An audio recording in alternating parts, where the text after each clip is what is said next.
రాష్ట్రంలో వైఎస్ జగన్ అధికారంలోకి వచ్చినప్పటి నుంచి ప్రభుత్వంపై రోజు బురద జల్లుతూ టన్నుల కొద్దీ అబద్దాలను తన విషపత్రికలో రామోజీ అచ్చేస్తూ వస్తున్నారు.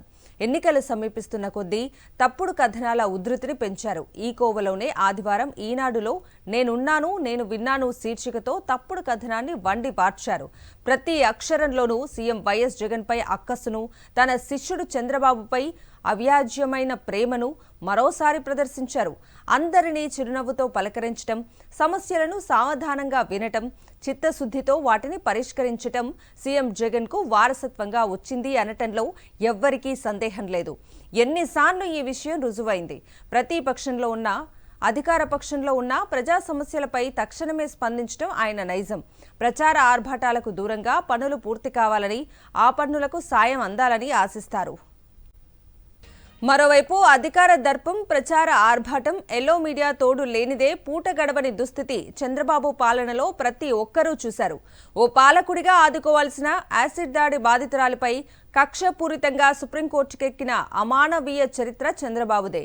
నాడైనా నాయ బ్రాహ్మణులను వేలెత్తి బెదిరించటం, మత్స్యకారులను కించపరిచిన ఘటనలు కళ్ల ముందే కదులుతున్నాయి. పరిపాలనకు మానవీయతను అద్ది సీఎం జగన్ జనరంజకంగా పాలిస్తున్నారు. ప్రతిపక్షంలో ఉన్నప్పుడు ప్రజా సమస్యల పరిష్కారమే లక్ష్యంగా వైఎస్ జగన్ రాజీ లేని పోరాటం చేశారు. సమస్యల పరిష్కారానికి వేదికగా ఉండాల్సిన శాసనసభను నాటి సీఎం చంద్రబాబు రాజకీయ కుట్రలకు కేంద్రంగా మార్చడాన్ని నిరసిస్తూ 2017 అక్టోబర్ 25న అసెంబ్లీ సమావేశాలను బహిష్కరించి వైఎస్ జగన్ ప్రజల్లోకి వెళ్లారు. కష్టాల్లో ఉన్న ప్రజలకు భరోసా కల్పిస్తూ ప్రజా సంకల్పం పాదయాత్రను 2017 నవంబర్ 6న ప్రారంభించారు. పాదయాత్రలో అన్ని వర్గాల ప్రజలతో మమేకమై వారి కష్టాలు విన్నారు. అధికారంలోకి వచ్చాక వాటిని పరిష్కరిస్తానని హామీ ఇస్తూ నేనున్నాను నేను విన్నాను అంటూ భరోసా కల్పించారు. పాదయాత్ర హామీలనే మేనిఫెస్టోగా ప్రకటించి 2019 ఎన్నికల్లో అఖండ మెజారిటీతో విజయం సాధించి అధికారంలోకి వచ్చారు. ఒక వ్యక్తిగా, ఒక ప్రభుత్వంగా ఎంతమందికి మేలు చేయగలమో అంతమందికి శక్తివంచన లేకుండా మంచి చెయ్యాలన్నది సీఎం జగన్ సంకల్పం. ముఖ్యమంత్రిగా పదవీ బాధ్యతలు స్వీకరించిన వెంటనే కలెక్టర్లతో సమావేశాన్ని నిర్వహించి ప్రభుత్వం మానవత్వంతో వ్యవహరించాలని, గొంతు విప్పలేని వారికి అండగా నిలవాలంటూ దిశానిర్దేశం చేశారు. అదే స్ఫూర్తితో పాలన కొనసాగిస్తున్నారు.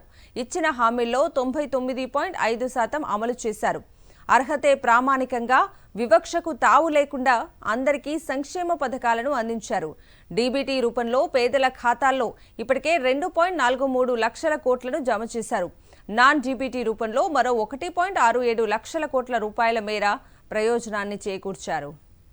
ప్రతిపక్షంలో ఉన్నప్పుడు సైతం అనారోగ్య సమస్యలతో తన వద్దకు వచ్చిన ఎందరికో వైఎస్ జగన్మోహన్ రెడ్డి సొంత ఖర్చులతో వైద్యం అందించారు. అనేక మందికి శస్త్రచికిత్సలు చేయించారు. నాడు అధికారంలో ఉన్న చంద్రబాబు సర్కారు వారి కష్టాలను పెడచెవిన పెట్టింది కాబట్టే బాధితులు ప్రతిపక్ష నేతగా ఉన్న వైఎస్ జగన్ను ఆశ్రయించారు. వారి సమస్యలు విన్న వైఎస్ జగన్ సొంత ఖర్చులతో వైద్యం, శస్త్రచికిత్సలు చేయించి బాధితుల కన్నీళ్లు తుడిచారు. అధికారంలోకి వచ్చాక అనునిత్యం ప్రజా సమస్యలతో పాటు రంగాల వారీగా సమీక్షలు నిర్వహిస్తున్నారు. జిల్లాలో పర్యటిస్తూ ప్రజలతో మమేకమవుతున్నారు. ఏ కార్యక్రమంలో పాల్గొన్నా దారి పొడవునా ఎంతో మంది ప్రజలను కలుసుకుని విధి వంచితులు, అనారోగ్యంతో బాధపడుతున్న వారి పట్ల అత్యంత మానవీయ దృక్పథంతో స్పందిస్తూ ఆపన్న హస్తం అందిస్తున్నారు. ప్రజల సమస్యలను పరిష్కరించడంలో పాలకులకు సీఎం వైఎస్ జగన్ దిక్సూచిలా నిలుస్తున్నారు. ముఖ్యమంత్రిగా బాధ్యతలు స్వీకరించగానే ప్రజా సమస్యల పరిష్కారం కోసం స్పందన కార్యక్రమానికి శ్రీకారం చుట్టారు. ఈ కార్యక్రమంలో ఇప్పటివరకు 25,26,936 సమస్యల పరిష్కారం కోసం ప్రజలు దరఖాస్తు చేసుకోగా 25,21,050 సమస్యలను అధికారులు పరిష్కరించారు. సమస్యలపై ప్రజల నుంచి ఫిర్యాదు అందిన దగ్గర నుంచి పరిష్కారం అయ్యే వరకు అర్జీదారులకు అది ఏ దశలో ఉందో ఎప్పటికప్పుడు తెలియజేసే వ్యవస్థను తీసుకొచ్చారు. స్పందన కార్యక్రమానికి మరిన్ని మెరుగులు దిద్దిన ప్రభుత్వం జగనన్నకు చెబుదాం ద్వారా మరింత సమర్థంగా ఫిర్యాదులను పరిష్కరిస్తోంది. ఇలాంటి కార్యక్రమాలను చేపట్టేందుకు గత ప్రభుత్వాలు సాహసించని పరిస్థితి. సమస్యలు పరిష్కారం కాకపోతే రాజకీయంగా దెబ్బతింటామనే భయంతో ఇలాంటి కార్యక్రమాలకు చంద్రబాబు దూరంగా ఉన్నారు. ప్రజా విన్నతుల పరిష్కారాన్ని ఒక లక్ష్యంగా నిర్దేశించుకుని ముందుకు సాగుతున్న ప్రభుత్వంపై విషం చిమ్మడం ఏ తరహా పాత్రికేయం రామోజీ? వికేంద్రీకరణతో గుమ్మం వద్దకే సేవలు సంతృప్తి స్థాయిలో పెన్షన్లు అందిస్తున్నారు. టీడీపీ హయాంలో జన్మభూమి కమిటీలకు లంచాలు ఇచ్చినా అర్హులందరికీ పూర్తి స్థాయిలో పథకాలు అందేవి కావు. పెన్షన్ తీసుకుంటున్న వారు ఎవరైనా చనిపోతేనే వారి స్థానంలో కొత్తగా పెన్షన్ మంజూరు చేస్తామని తేల్చి చెప్పిన అమానవీయ పాలన చంద్రబాబుది. వైఎస్ జగన్ అధికారంలోకి వచ్చాక పెన్షన్ల కోసం దరఖాస్తు చేసుకున్న 21 రోజుల్లోనే అర్హులకు మంజూరు చేస్తున్నారు. రేషన్ కార్డు కోసం దరఖాస్తు చేసుకున్న 21 రోజుల్లోనే అందిస్తున్నారు. ఇంటి దరఖాస్తుదారులకు 90 రోజుల్లోనే స్థలం పట్టా ఇవ్వడంతో పాటు ఇల్లు కట్టుకోవడానికి నిధులను మంజూరు చేస్తున్నారు. యాసిడ్ దాడిలో గాయపడ్డ మహిళ అనురాధ ఆర్థిక సాయం కోసం ప్రభుత్వాన్ని అర్థిస్తే చంద్రబాబు పాలనలో పట్టించుకోలేదు. అనురాధకు సాయం చేయాలని హైకోర్టు తీర్పు ఇస్తే దాన్ని సవాలు చేస్తూ సుప్రీంకోర్టుకు వెళ్లిన మనస్తత్వం చంద్రబాబుది. తమ జీతాలు పెంచాలంటూ నాయి బ్రాహ్మణులు సచివాలయానికి వచ్చి వేడుకుంటే తోకలు కత్తిరిస్తానంటూ అహంకారంతో బెదిరించిన నైజం చంద్రబాబుది. 2014 ఎన్నికల హామీ మేరకు తమకు ఎస్టీ రిజర్వేషన్ కల్పించాలని కోరిన మత్స్యకారులను తాట తీస్తానంటూ హూంకరించిన అమానవీయ పాలకుడు చంద్రబాబు.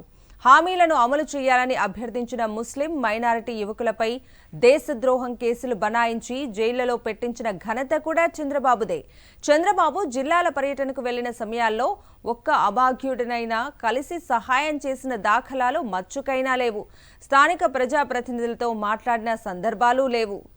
రాష్ట్రంలో 55 నెలలుగా సంక్షేమ అభివృద్ధి పథకాలు సుపరిపాలన అందిస్తున్న సీఎం జగన్ కు ప్రజాదరణ రోజురోజుకు పెరుగుతోంది.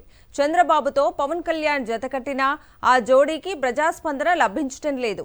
ఇప్పటికిప్పుడు ఎన్నికలు జరిగితే రాష్ట్రంలోని 25 లోక్సభ స్థానాలను వైఎస్ఆర్సీపీ క్లీన్ స్వీప్ చేయటం ఖాయమని టైమ్స్ నౌ సహా పలు జాతీయ మీడియా సంస్థలు నిర్వహించిన సర్వేల్లో వెల్లడవడంతో రామోజీ ఆందోళన చెందుతున్నారు.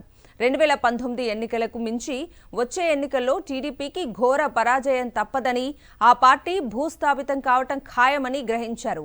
చంద్రబాబుతో కలిసి ప్రజాధనం దోపిడీకి సహకరించిన రామోజీ టీడీపీ ఉనికిని కాపాడటం కోసం సీఎం జగన్ పై బురద జల్లుతూ తప్పుడు కథనాలను అచ్చేయటం నిత్యకృత్యంగా మార్చుకున్నారు.